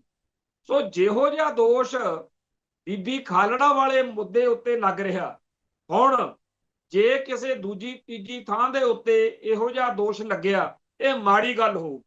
ਸਾਨੂੰ ਇਸ ਗੱਲ ਨਾਲ ਕੋਈ ਮਤਲਬ ਨਹੀਂ ਵੀ ਕਿਹੜੀ ਪਾਰਟੀ ਦਾ ਕੌਣ ਜਿੱਤਦਾ, ਕਿਉਂਕਿ ਸਾਨੂੰ ਇਹ ਪਤਾ ਕਿ ਪੰਥ ਦੀ ਗੱਲ, ਕੌਮ ਦੀ ਗੱਲ, ਖਾਲਿਸਤਾਨ ਦੀ ਗੱਲ ਜਦੋਂ ਵੀ ਕਰਾਂਗੇ, ਸਰਕਾਰ ਜਿਹਦੀ ਮਰਜ਼ੀ ਹੋਵੇ, ਮੁੱਖ ਮੰਤਰੀ ਜਿਹੜਾ ਮਰਜ਼ੀ ਹੋਵੇ, ਉਹਨੇ ਉਹੀ ਕੁਝ ਕਰਨਾ ਜਿਹੜਾ ਕਿਸੇ ਹੋਰ ਪਾਰਟੀ ਦੇ ਸੀਐਮ ਨੇ ਕਰਨਾ। ਚੇਤੇ ਕਰੋ, ਬਾਰ-ਬਾਰ ਸਰਦਾਰ ਸਿਮਰਨਜੀਤ ਸਿੰਘ ਮਾਨ ਦੀਆਂ ਇੰਟਰਵਿਊਜ਼ ਆਉਂਦੀਆਂ ਨੇ, ਉਹਨਾਂ ਨੂੰ ਜਦੋਂ ਕਹਿੰਦੇ ਆ ਕਿ ਜੀ ਤੁਸੀਂ ਉਦੋਂ ਮੁੱਖ ਮੰਤਰੀ ਬਣ ਸਕਦੇ ਸੀ, ਤੁਸੀਂ ਕਿਉਂ ਨਹੀਂ ਬਣੇ, ਜਾਂ ਕੈਪਟਨ ਚੰਨਣ ਸਿੰਘ ਢਿੱਲੋਂ, ਜਿਹੜਾ ਕੈਪਟਨ ਚੰਨਣ ਸਿੰਘ ਸਿੱਧੂ, ਉਹ ਵੀ ਇਹ ਕਹਿੰਦਾ ਰਹਿੰਦਾ ਕਿ ਜੀ ਬਾਰ-ਬਾਰ ਸਾਨੂੰ ਸੁਨੇਹੇ ਆਏ, ਬੀਪੀ ਸਿੰਘ ਨੇ, ਚੰਦਰ ਸ਼ੇਖਰ ਨੇ, ਸੁਬੋਧ ਕਾਂਤ ਸਹਾਏ ਰਾਹੀਂ, ਬਲੋਆ ਕ੍ਰਿਸ਼ਨ ਧਰ ਰਾਹੀਂ ਸਾਨੂੰ ਸੱਦੇ ਲਾਏ ਕਿ ਜੀ ਆਪਾਂ ਪੰਜਾਬ ਦੇ ਵਿੱਚ ਤੁਹਾਨੂੰ ਸਰਕਾਰ ਬਣਾ ਕੇ ਦਿੰਨੇ ਆ, ਤੁਸੀਂ ਵੋਟਾਂ 'ਚ ਖੜੇ ਹੋਵੋ, ਚੱਕ ਦਿੰਨੇ ਆ ਫੱਟੇ। ਤੇ ਮਾਨ ਸਾਹਿਬ ਜਿਹੜੀ ਗੱਲ ਕਹਿੰਦੇ ਆ, ਉਹ ਬੜਾ ਧਿਆਨ ਮੰਗਦੀ ਹੈ। ਕੈਪਟਨ ਸਾਹਿਬ ਦੀ ਗੱਲ ਸੱਚੀ ਆ, ਵਾਕਿਆ ਹੀ ਉਦੋਂ ਦਿੱਲੀ ਵਾਲੇ ਚਾਹੁੰਦੇ ਸੀ ਕਿ ਪੰਜਾਬ ਦੇ ਵਿੱਚ ਪਹਿਲਾਂ ਆਪਾਂ ਬਰਨਾਲਾ ਦੇਖ ਲਿਆ ਰਵਾਇਤੀ ਅਕਾਲੀਆਂ ਚੋਂ, ਹੁਣ ਪੰਥਕ ਜਾਂ ਖਾਲਿਸਤਾਨੀ ਸੋਚ ਵਾਲਿਆਂ ਦੇ ਵਿੱਚੋਂ ਕਿਸੇ ਨੂੰ ਮੁੱਖ ਮੰਤਰੀ ਬਣਾ ਦਿੰਨੇ। ਉਹਨਾਂ ਲਈ ਭਾਈ ਮਨਜੀਤ ਸਿੰਘ ਜਾਂ ਸਿਮਰਨਜੀਤ ਸਿੰਘ ਮਾਨ ਜਾਂ ਕੋਈ ਵੀ ਹੁੰਦਾ, ਪਰ ਜਿਹੜੀ ਗੱਲ ਮਾਨ ਸਾਹਿਬ ਕਹਿੰਦੇ ਆ ਉਹ ਬੜੀ ਧਿਆਨ ਮੰਗਦੀ ਹੈ। ਮਾਨ ਸਾਹਿਬ ਬਾਰ-ਬਾਰ ਕਹਿੰਦੇ ਆ ਕਿ ਉਹ ਕਹਿੰਦੇ ਸੀ ਕਿ ਪੰਜਾਬ ਦੇ ਵਿੱਚ ਸਾਡੇ ਹਿਸਾਬ ਨਾਲ ਚੱਲਣਾ ਪਊ, ਮਤਲਬ ਡੀਜੀਪੀ ਉਹਨਾਂ ਦਾ, ਨੀਤੀ ਉਹਨਾਂ ਦੀ, ਉਹਨਾਂ ਨੂੰ ਤਾਂ ਜਿਵੇਂ ਬੇਅੰਤ ਸਿੰਘ ਬਿਠਾ ਕੇ ਕੁਰਸੀ ਤੇ ਮੁੰਡੇ ਮਾਰੇ ਆ, ਇਹ ਕੁਝ ਹੋਣਾ ਸੀ। ਇੱਕ ਵਾਰੀ ਦਲ ਖਾਲਸਾ ਦਫ਼ਤਰ ਦੇ ਵਿੱਚ ਜਿਹੜਾ ਹਰਿੰਦਰ ਸਿੰਘ ਖਾਲਸਾ ਨਾਰਵੇ, ਕਿਉਂਕਿ ਇਹ ਪਹਿਲਾਂ ਬੇਅੰਤ ਸਿੰਘ ਦਾ, ਸ਼ਹੀਦ ਬੇਅੰਤ ਸਿੰਘ ਇੰਦਰਾ ਕਾਂਡ ਵਾਲੇ ਦਾ ਰਿਸ਼ਤੇਦਾਰ ਵੀ ਹੈ, 1984 ਚ ਨਾਰਵੇ ਦੇ ਵਿੱਚੋਂ ਰਾਜਦੂਤ ਸੀ, ਰਿਜ਼ਾਈਨ ਕਰ ਗਿਆ ਸੀ। ਫਿਰ ਇਹ ਸ਼੍ਰੋਮਣੀ ਕਮੇਟੀ ਚ ਸਕੱਤਰ ਵੀ ਲਾਈ ਰੱਖਿਆ, ਪੰਥ ਨੇ ਸਤਕਾਰਿਆ, ਮੈਂਬਰ ਪਾਰਲੀਮੈਂਟ ਬਣਾਇਆ। ਚਲੋ ਅੱਜ ਕੱਲ ਉਹ ਬੀਜੇਪੀ ਚ। ਉਹ ਜਦੋਂ ਪੰਥਕ ਸਭਾ ਚ ਵਿਚਰਦਾ ਸੀ, ਉਹਨੇ ਆਖਿਆ ਵੀ ਉਹਨਾਂ ਸਮਿਆਂ ਦੇ ਵਿੱਚ ਮੈਂ ਮਾਨ ਸਾਹਿਬ ਨਾਲ ਗੱਲ ਕੀਤੀ ਕਿ ਜੀ ਆਪਾਂ ਨੂੰ ਚੋਣਾਂ ਲੜਨ ਬਾਰੇ ਜਿਹੜਾ ਆ ਰਿਹਾ ਸੁਝਾਅ ਇਹਦੇ ਬਾਰੇ, ਤਾਂ ਮਾਨ ਸਾਹਿਬ ਨੂੰ ਇਹ ਗੱਲ ਵੀ ਅਸੀਂ ਵਿਚਾਰੀ ਕਿ ਜੀ ਫਿਰ ਮੁੰਡੇ ਮਾਰਨੇ ਪੈਣੇ ਆ। ਸੋ ਅਸਲੀ ਗੱਲ ਇਹ ਸੀ ਕਿ ਖਾੜਕੂ ਯੋਧੇ ਜਿਨ੍ਹਾਂ ਤੋਂ ਖਹਿੜਾ ਛੁਡਾਉਣ ਲਈ ਦਿੱਲੀ ਵਾਲੇ ਆਪ ਚਾਹੁੰਦੇ ਸੀਗੇ ਕੋਈ ਇਹੋ ਜਿਹਾ ਮੁੱਖ ਮੰਤਰੀ ਬਿਠਾ ਦਿਓ ਜਿਹਤੇ ਇਲਜ਼ਾਮ ਆਵੇ, ਉਹ ਬੇਅੰਤ ਸਿੰਘ ਉਹਨਾਂ ਨੇ ਵਰਤ ਲਿਆ, ਸਿੰਘਾਂ ਨੇ ਬੇਅੰਤ ਸਿੰਘ ਉਡਾਤਾ। ਸ਼ੁਕਰ ਕਰਿਆ ਕਰੋ ਕਿ ਭਾਈ ਮਨਜੀਤ ਸਿੰਘ ਜਾਂ ਸਿਮਰਨਜੀਤ ਸਿੰਘ ਮਾਨ ਵਰਗਾ ਮੁੱਖ ਮੰਤਰੀ ਬਣਨ ਨੂੰ ਨਹੀਂ ਸੀ ਮੰਨਿਆ, ਜਾਂ ਜੁਝਾਰੂਆਂ ਨੇ ਬਾਈਕਾਟ ਕਰਕੇ ਇਹਨਾਂ ਨੂੰ ਬਚਾ ਲਿਆ, ਜਿਹੜੇ ਅੱਜ ਦੇ ਸਮੇਂ 'ਚ ਵੀ ਕਮਲ ਕੁੱਟਦੇ ਰਹਿੰਦੇ ਆ ਕਿ ਲਓ ਜੀ ਇਹਨਾਂ ਨੇ ਬਾਈਕਾਟ ਕਰਾਤਾ, ਇਹਨਾਂ ਨੇ ਬੇਅੰਤ ਸਿੰਘ ਲਿਆਤਾ। ਸ਼ੁਕਰ ਕਰੋ ਬੇਅੰਤ ਸਿੰਘ ਮਾਰ ਕੇ ਖੜਾ ਛੁੱਟ ਗਿਆ, ਨਹੀਂ ਫਿਰ ਮਾਨ ਸਾਹਿਬ ਜਾਂ ਭਾਈ ਮਨਜੀਤ ਸਿੰਘ ਫਿਰ ਪਿੱਟਿਆ ਕਰਨਾ ਸੀਗਾ। ਲਓ ਜੀ ਉਹ ਸੰਤ ਕਰਤਾਰ ਸਿੰਘ ਜੀ ਖਾਲਸਾ ਭਿੰਡਰਾਂ ਵਾਲਿਆਂ ਦਾ ਪੁੱਤਰ ਸੀਗਾ। ਪਰ ਜਿਹੜਾ ਵੀ ਜ਼ੁਲਮ ਕਰੂ, ਜਿਹੜਾ ਵੀ ਪੰਥ ਨਾਲ ਟੱਕਰ ਲਊ, ਜਦੋਂ ਭਗਵੰਤ ਮਾਨ ਮੁੱਖ ਮੰਤਰੀ ਨਹੀਂ ਸੀ ਬਣਿਆ, ਉਦੋਂ ਲੋਕਾਂ ਨੂੰ ਇਹ ਵੀ ਭਲਾ ਲੱਗਦਾ ਹੁੰਦਾ ਸੀ। ਅੱਜ ਵਾਲਾ ਜਿੰਨਾ ਉਹਦਾ ਰੂਪ ਆ ਉਹ ਉਹਨਾਂ ਤੱਕ ਕਦੇ ਲੱਗਿਆ ਨਹੀਂ ਸੀ, ਪਰ ਦੀਪ ਸਿੱਧੂ ਨੇ ਉਦੋਂ ਹੀ ਕਹਿਤਾ ਸੀ ਕਿ ਇਹ ਦੂਜਾ ਬੇਅੰਤ ਸਿੰਘ ਬਣੂਗਾ। ਤੋਂ ਗਾਹਾਂ ਬੇਅੰਤ ਸਿੰਘ ਵਾਲੇ ਰਾਹ ਤੇ ਹੀ ਤੁਰੇ ਹੋਏ ਲੋਕ ਜਿਹੜੇ ਨੇ ਉਹ ਮੁੱਖ ਮੰਤਰੀ ਬਣਨਗੇ। ਸੋ ਸਾਨੂੰ ਤਾਂ ਕੋਈ ਫਰਕ ਨਹੀਂ ਪੈਂਦਾ ਕਿਹੜਾ ਇਸ ਗੱਦੀ ਤੇ ਬਹਿੰਦਾ, ਕੌਮ ਦੀ ਗੱਲ ਕਰਨ ਵਾਲਿਆਂ ਦੇ ਤਾਂ ਹਮੇਸ਼ਾ ਹੀ ਦੁਆਲੇ ਹੋਏ ਰਹਿੰਦਾ ਸਿਸਟਮ। ਪਰ ਇੱਥੇ ਇੱਕ ਗੱਲ ਬੜੀ ਜ਼ਰੂਰੀ ਹੈ ਕਿ ਪੰਜਾਬ ਦੀ ਸੱਤਾ ਉੱਤੇ ਕਾਬਜ ਹੋ ਕੇ ਜੇ ਕੋਈ ਸੋਚਦਾ ਹੈ ਕਿ ਮੈਂ ਦਿੱਲੀ ਵਾਲਿਆਂ ਨੂੰ ਬੇਵਕੂਫ ਬਣਾ ਲੂੰ, ਮੈਂ ਸਿੱਖਾਂ ਦਾ ਕੋਈ ਭਲਾ ਕਰ ਦੂੰ ਤੇ ਮੈਂ ਪਤਾ ਨਹੀਂ ਬੜਾ ਚਾਤਰ ਹਾਂ, ਇਹ ਉਹਦੇ ਆਪ ਦੇ ਦਿਮਾਗੀ ਉਡਾਰੀਆਂ ਹੋ ਸਕਦੀਆਂ, ਹਕੀਕਤ ਬਿਲਕੁਲ ਹੋਰ ਆ। ਫਿਰ ਜਿਹੜਾ ਤੀਜਾ ਮਸਲਾ ਉਹ ਵੀ ਧਿਆਨ ਮੰਗਦਾ ਕਿ ਕੱਲ ਨੂੰ ਲੌਂਗੋਵਾਲ ਦੀ ਬਰਸੀ ਮਨਾਈ ਜਾ ਰਹੀ ਹੈ ਤੇ ਦੋਨੇ ਅਕਾਲੀ ਧੜੇ, ਪੁਨਰ ਸਰਜੀਤ ਅਕਾਲੀ ਦਲ ਤੇ ਬਾਦਲ ਵਾਲਾ ਅਕਾਲੀ ਦਲ, ਆਪਸ ਵਿੱਚ ਹੀ ਲੜ ਮਰ ਰਹੇ ਨੇ ਕਿ ਜੀ ਅਸੀਂ ਲੌਂਗੋਵਾਲ ਦੇ ਜ਼ਿਆਦਾ ਵੱਡੇ ਵਾਰਸ ਹਾਂ। ਸਾਨੂੰ ਚੇਤੇ ਆ ਕਿ 1984 ਤੋਂ ਬਾਅਦ ਜਦੋਂ ਰਾਜੀਵ ਲੌਂਗੋਵਾਲ ਸਮਝੌਤਾ ਹੋਇਆ, ਉਸ ਤੋਂ ਬਾਅਦ ਵਿੱਚ ਲੌਂਗੋਵਾਲ ਦਾ ਵਾਰਸ ਕਹਾਉਣਾ ਇੱਕ ਗਦਾਰ ਜਾਂ ਇੱਕ ਗਾਲ ਵਰਗੀ ਗੱਲ ਹੋਇਆ ਕਰਦੀ ਸੀ। ਖਾੜਕੂ ਸਿੰਘਾਂ ਵੱਲੋਂ ਲਗਾਤਾਰ ਇਹੀ ਕਿਹਾ ਜਾਂਦਾ ਸੀ ਕਿ ਲੌਂਗੋਵਾਲ ਦੇ ਵਾਰਸਾਂ ਨੂੰ ਲੌਂਗੋਵਾਲ ਦੇ ਰਾਹ ਤੋਰਾਂਗੇ। ਤਾਂ ਲੌਂਗੋਵਾਲ ਦੇ ਵਾਰਸ ਜਿਹੜੇ ਆ ਉਹ ਕੌਣ ਨੇ? ਜਿਹੜੇ ਸਿੱਖ ਸੰਘਰਸ਼ ਦੀ ਪਿੱਠ 'ਚ ਛੁਰਾ ਮਾਰ ਕੇ, ਖਾਲਸਾ ਪੰਥ ਦੇ ਹਿੱਤਾਂ ਦੀ ਬਲੀ ਦੇ ਕੇ, ਪੰਜਾਬ ਨਾਲ ਗਦਾਰੀ ਕਰਕੇ ਸੱਤਾ ਮਾਣਨ ਦੇ ਰਾਹ ਤੁਰਦੇ ਆ। ਉਹ ਜਿਹੜੀ ਰਾਜੀਵ ਲੌਂਗੋਵਾਲ ਸਮਝੌਤੇ ਵਾਲੀ ਕਹਾਣੀ ਆ, ਉਹ ਪਿਛਲੇ ਸਾਲ ਵੀ ਆਪਾਂ ਵਿਚਾਰੀ ਸੀ, ਹਰ ਸਾਲ ਵਿਚਾਰਦੇ ਆ। ਗੁਰਦਰਸ਼ਨ ਸਿੰਘ ਬਾਈਆ ਇਸ ਗੱਲ ਨੂੰ ਬੜੇ ਸਲੀਕੇ ਨਾਲ ਲਿਖਦੇ ਰਹਿੰਦੇ ਆ ਕਿ ਜਦੋਂ ਵਾਰ-ਵਾਰ ਇਹ ਗੱਲ ਆ ਰਹੀ ਸੀ ਤਾਂ ਜਥੇਦਾਰ ਟੌੜਾ ਦੇ ਨਾਲ ਇੱਕ ਮੀਟਿੰਗ ਦੇ ਮੌਕੇ ਉਹ ਆਪ ਹਾਜ਼ਰ ਸੀ ਤੇ ਲੌਂਗੋਵਾਲ ਨੇ ਜਦੋਂ ਕਿਹਾ ਕਿ ਜੀ ਆਹ ਸਾਡੇ ਸਾਹਮਣੇ ਉਹਨਾਂ ਨੇ ਨੁਕਤੇ ਰੱਖੇ ਆ, ਤਾਂ ਕਿਤੇ ਚੰਦੂ ਮਾਜਰਾ ਕਹਿ ਬੈਠਿਆ ਕੋਲੇ, ਬਈ ਜਿੰਨਾ ਟਾਈਮ ਧਾਰਮੀ ਫੌਜੀ ਨਹੀਂ ਛੱਡਦੇ, ਜਿੰਨਾ ਟਾਈਮ ਦਰਬਾਰ ਸਾਹਿਬ 'ਚ ਫੜੇ ਹੋਏ ਸਿੱਖ ਨਹੀਂ ਛੱਡਦੇ, ਜਿੰਨਾ ਟਾਈਮ ਇੱਕ ਵੀ ਸਿੱਖ ਅੰਦਰ ਵਾ, ਉਹਨਾਂ ਟਾਈਮ ਕੋਈ ਸਮਝੌਤਾ ਕਰਨਾ ਨਹੀਂ ਚਾਹੀਦਾ।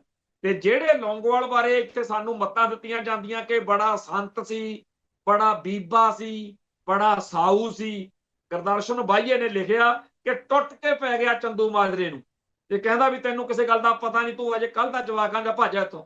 ਤੇ ਕਹਿੰਦਾ ਬਈ ਬਾਈਆ ਸਾਹਿਬ ਲਿਖਦੇ ਆ ਕਿ ਚੰਦੂ ਮਾਜਰੇ ਨੂੰ ਇਸ਼ਾਰਾ ਕਰਤਾ ਤੇ ਟੌੜਾ ਸਾਹਿਬ ਨੇ ਜਦੋਂ ਉਹ ਫਿਰ ਬਾਹਰ ਆ ਗਿਆ ਤੇ ਉੱਥੇ ਫਿਰ ਬਾਅਦ ਵਿੱਚ ਨੁਕਤੇ ਜਿਹੜੇ ਨੇ ਉਹ ਵਿਚਾਰੇ ਗਏ। ਉਹਨਾਂ ਸਾਰੇ ਨੁਕਤਿਆਂ ਤੇ ਬਾਦਲ ਨੇ ਤੇ ਟੌੜੇ ਨੇ ਕਿਹਾ ਵੀ ਇਹ ਬਿਲਕੁਲ ਗਲਤ ਆ, ਅਯੋਗ ਆ, ਇਹ ਗੱਲਾਂ ਮੰਨ ਕੇ ਸਮਝੌਤਾ ਨਹੀਂ ਕਰਨਾ ਚਾਹੀਦਾ। ਪਰ ਬਾਅਦ ਵਿੱਚ ਉਹੀ ਸਮਝੌਤਾ ਜਿਹਨੂੰ ਟੌੜੇ ਨੇ ਤੇ ਬਾਦਲ ਨੇ ਰੱਦ ਕੀਤਾ ਸੀ, ਕੋਈ ਵੀ ਮੁੰਡਾ ਜਾਂ ਫੌਜੀ ਆਪਣਾ ਛੁਡਵਾਏ ਬਗੈਰ, ਜਿਹੜੇ ਦਰਬਾਰ ਸਾਹਿਬ ਦੇ 1984 ਦੇ ਹਮਲੇ ਦੇ ਮੌਕੇ ਜਿੰਨੇ ਫੜੇ ਸੀਗੇ ਉਹਨਾਂ ਚੋਂ ਕਿਸੇ ਨੂੰ ਵੀ ਛੁਡਵਾਏ ਬਗੈਰ ਸਮਝੌਤਾ ਕਰਾ ਕੇ ਪੰਥ ਦੀ ਬੇੜੀਆਂ 'ਚ ਬੱਟੇ ਪਾ ਕੇ ਦਰਿਆਈ ਪਾਣੀਆਂ ਦੀ ਲੁੱਟ ਨੂੰ ਮੰਨ ਕੇ ਸਮਝੌਤਾ ਕਰਕੇ ਲੌਂਗੋਵਾਲ ਆ ਗਿਆ। ਤੇ ਆਖਰ ਸਾਡੇ ਗੁਰੂ ਦੇ ਪਿਆਰੇ ਸਿੰਘਾਂ ਨੇ, ਪੰਜਾਬ ਦੇ ਪਿਆਰੇ ਪੁੱਤਾਂ ਨੇ, ਪੰਥਕ ਸੂਰਮਿਆਂ ਨੇ, ਭਾਈ ਗਿਆਨ ਸਿੰਘ ਲੀਲ, ਭਾਈ ਹਰਮਿੰਦਰ ਸਿੰਘ ਲੀਲ, ਭਾਈ ਜਰਨੈਲ ਸਿੰਘ ਹਲਵਾਰਾ, ਵੀਰ ਇੰਦਰਪਾਲ ਸਿੰਘ ਸਨੀ ਸਹੌਲੀ, ਠੁੱਲੀਆੜ ਵਾਲੇ ਸਾਡੇ ਦਰਸ਼ਨ ਭਰਾ ਹੋਣੀ, ਨਿਰਮਲ ਹੋਣੀ, ਫਿਰ ਗਾਹਾਂ ਆਪਣਾ ਮਹੇਸ਼ਿੰਦਰ ਸਿੰਘ ਗਹਿਲ ਤੇ ਹੋਰ ਜਿੰਨੇ ਵੀ ਇਸ ਕੇਸ ਨਾਲ ਸੰਬੰਧਿਤ ਭਰਾ ਨੇ, ਸਾਰਿਆਂ ਦੀ ਕੁਰਬਾਨੀ ਆ। ਇਹਨਾਂ ਨੇ ਬਿਲਕੁਲ ਸਹੀ ਕੀਤਾ ਤੇ ਲੌਂਗੋਵਾਲ ਵਰਗੇ ਗਦਾਰ ਦੇ ਦਿਹਾੜੇ ਮਨਾਉਂਦੇ ਫਿਰਦੇ ਆ ਤੇ ਕਹਿੰਦੇ ਆ ਕਿ ਜੀ ਅਸੀਂ ਪੰਜਾਬ ਨੂੰ, ਅਸੀਂ ਪੰਥ ਨੂੰ ਰੀਪ੍ਰਜੈਂਟ ਕਰਦੇ। ਲੌਂਗੋਵਾਲ ਵਾਲੇ ਰਾਹ ਤੇ ਤੁਰਨ ਵਾਲੇ ਲੋਕ ਇਹ ਸੋਚੀ ਫਿਰਦੇ ਆ ਕਿ ਜੀ ਅਸੀਂ ਪੰਜਾਬ ਦਾ ਭਲਾ ਕਰ ਦਿਆਂਗੇ। ਸੋ ਸੱਚੀ ਗੱਲ ਇਹ ਆ ਕਿ ਉਹਨਾਂ ਵੱਲੋਂ ਤਾਂ ਕੋਈ ਕਿਸੇ ਕਿਸਮ ਦਾ ਓਲਾ ਪੜਦਾ ਰੱਖਿਆ ਹੀ ਨਹੀਂ ਜਾ ਰਿਹਾ, ਅਕਾਲੀਆਂ ਵੱਲੋਂ, ਬਾਦਲਕਿਆਂ ਵੱਲੋਂ। ਉਹ ਜਿਹੋ ਜਿਹੀ ਕਾਂਗਰਸ ਆ ਉਹੋ ਜਿਹੇ ਅੱਜ ਦੇ ਅਕਾਲੀ ਨੇ, ਉਹੋ ਜਿਹਾ ਹੀ ਅੱਜ ਦਾ ਬੀਜੇਪੀ ਦਾ ਰੂਪ ਆ। ਸੋ ਸੱਚਾਈ ਨੂੰ ਪਛਾਣਨ ਦੀ ਲੋੜ ਹੈ ਕਿ ਮੌਜੂਦਾ ਮਾਹੌਲ ਦੇ ਵਿੱਚ, ਮੌਜੂਦਾ ਭਾਰਤੀ ਸਿਆਸਤ ਦੇ ਵਿੱਚੋਂ ਪੰਥ ਦਾ, ਪੰਜਾਬ ਦਾ ਕੁਝ ਨਹੀਂ ਸਵਰ ਸਕਦਾ। ਖਾਲਿਸਤਾਨ ਦੇ ਰਾਹ ਤੁਰ ਕੇ ਹੀ ਸਾਡਾ ਭਲਾ ਹੋਣਾ। ਖਾਲਿਸਤਾਨ ਲਈ ਕਿਹੜਾ ਰਾਹ ਤੇ ਕਿਵੇਂ ਚੁਣਨਾ, ਉਹ ਇੰਟਰਨੈਸ਼ਨਲ ਫੋਰਮਾਂ ਦੇ ਉੱਤੇ ਗੱਲ ਪਹਿਲਾਂ ਵਿਚਾਰੀ ਜਾ ਰਹੀ ਆ। ਬਹੁਤ ਸਾਡੀਆਂ ਬਾਹਰਲੇ ਮੁਲਕਾਂ ਦੇ ਵਿੱਚ, ਅਮਰੀਕਾ ਤੱਕ ਜਿਹੜੀਆਂ ਸਾਡੀਆਂ ਜਥੇਬੰਦੀਆਂ ਨੇ ਉਹ ਸਰਗਰਮ ਨੇ ਤੇ ਇੰਟਰਨੈਸ਼ਨਲ ਲੈਵਲ ਦਾ ਮਾਹੌਲ ਜਦੋਂ ਵੀ ਕਦੇ ਸਹੀ ਹੋਇਆ, ਉਹ ਅਕਾਲ ਪੁਰਖ ਦੀ, ਵਾਹਿਗੁਰੂ ਦੀ ਕਿਰਪਾ ਨਾਲ ਸਾਡਾ ਖਾਲਿਸਤਾਨ ਜ਼ਰੂਰ ਹੋਂਦ ਵਿੱਚ ਆਊਗਾ। ਉਸ ਦਿਨ ਦੀ ਉਡੀਕ ਵਿੱਚ ਤੇ ਆਸ ਵਿੱਚ ਫਤਿਹ ਅਰਜ ਕਰਦਾ ਜੀ। ਨਾਨਕ ਨਾਮ ਚੜ੍ਹਦੀ ਕਲਾ, ਤੇਰੇ ਭਾਣੇ ਸਰਬੱਤ ਦਾ ਭਲਾ। ਵਾਹਿਗੁਰੂ ਜੀ ਕਾ ਖਾਲਸਾ, ਵਾਹਿਗੁਰੂ ਜੀ ਕੀ ਫਤਿਹ।